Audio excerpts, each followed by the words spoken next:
This head unit, this is a Volkswagen MFD1, but it went in Seats, it went in Skodas. This is in a transporter, but it went in quite a lot of the VAG range. I think it even went in some Fords. Now this one, this was flattening the battery on this van, and I don't know if it's a fault just with this head unit or whether it's with all of them, but this is what fixed it. If you press the audio button and then go down to settings,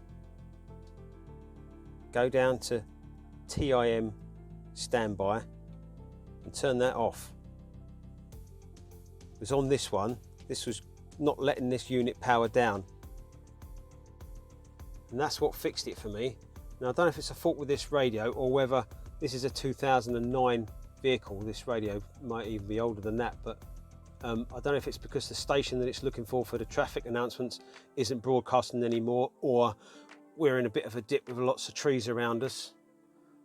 Is it that it's got such a weak signal that it's constantly looking for the radio station for the traffic announcements? It's not getting it, but basically this wouldn't go to sleep.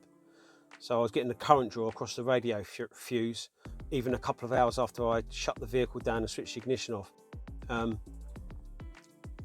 Changing that to off stop the problem, stop the battery going flat. So it would last about 4 or 5 days, maybe a week. I don't use this van a lot, but it was enough to flatten the battery so I couldn't start it. But yeah, try that.